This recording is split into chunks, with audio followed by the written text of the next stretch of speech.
രമേശ് ചെന്നിത്തല മാധ്യമങ്ങൾ കാണുന്നു തത്സമയം. 5 തവണ ബസ് ചാർജ് വർദ്ധിപ്പിച്ച, 4 തവണ കറണ്ട് ചാർജ് വർദ്ധിപ്പിച്ച, നമ്മൾ കുടിക്കുന്ന ശുദ്ധജലത്തിന് വരെ നികുതി വർദ്ധിപ്പിച്ച, അതോടൊപ്പം തന്നെ കോടതിയിൽ പോയി ഒരു കേസ് കൊടുക്കാമെന്ന് വിചാരിച്ചാൽ അതിന് നികുതി, കോർട്ട് ഫീക്ക് നികുതി കൂട്ടിയ, സർക്കാരിൽ നിന്ന് ജനങ്ങൾക്ക് കിട്ടേണ്ട സേവനത്തിനെല്ലാം നികുതി ഏർപ്പെടുത്തിയ ഈ സർക്കാർ മാറണമെന്ന് ജനങ്ങൾ ആഗ്രഹിക്കുന്നു. സംസ്ഥാനത്തിന്റെ വികസന രംഗത്ത് ഒന്നും ചെയ്യാൻ കഴിയാത്തൊരു ഗവൺമെന്റാണ്. വികസനം എന്നുള്ളത് CPM നേതാക്കന്മാർക്ക് മാത്രമുള്ളതായി മാറുന്നു. ഇവിടെ അതിദരിദ്രന്മാർ ഇല്ലാതായി എന്ന് പറയുന്നു.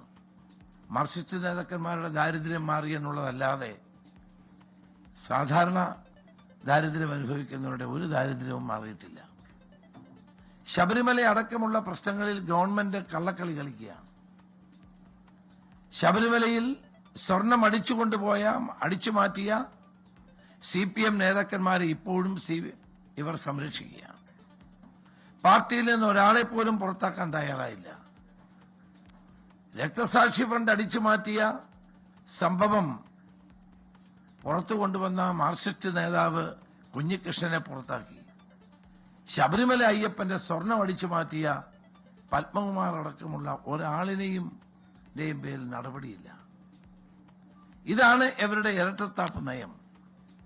ശബരിമലയിൽ യുവതി പ്രവേശനം നടപ്പാക്കിയത് ഇന്നത്തെ മുഖ്യമന്ത്രിയാണ്. ഇത് നിത്യബ്രഹ്മചാരിയായ അയ്യപ്പന്റെ സന്നദ്ധിയിലേക്ക് യുവതികളെ കയറ്റിവിട്ടിട്ട് നവോത്ഥാന നായക പട്ടം ആ മേലങ്കി അണിഞ്ഞ പിണറായി വിജയൻ ഇപ്പോഴും ആ നിലപാടിൽ തന്നെയാണ്.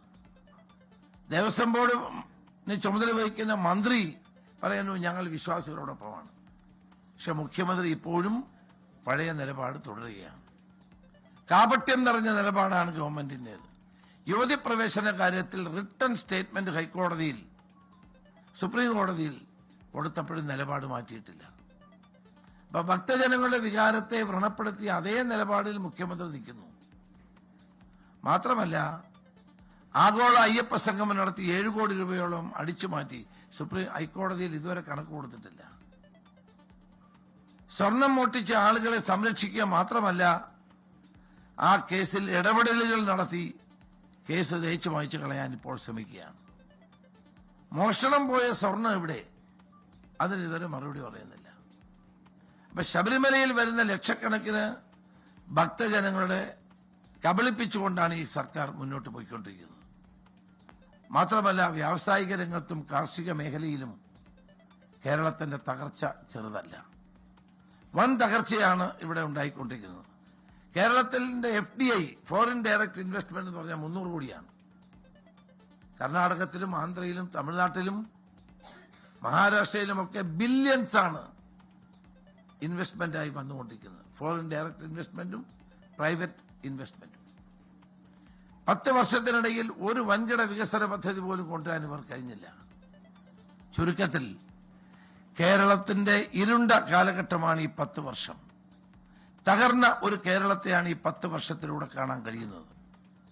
ഇതിനെതിരായിട്ടുള്ള ശക്തമായ വികാരം ജനങ്ങളിൽ ഇന്ന് പ്രകടമാണ്. അത് ഉയർത്തിപ്പിടിക്കുക മാത്രമല്ല, ഞങ്ങൾ ഒരു പോസിറ്റീവ് അജണ്ടയുമായിട്ടാണ് ഈ തെരഞ്ഞെടുപ്പിനെ നേരിടുന്നത്.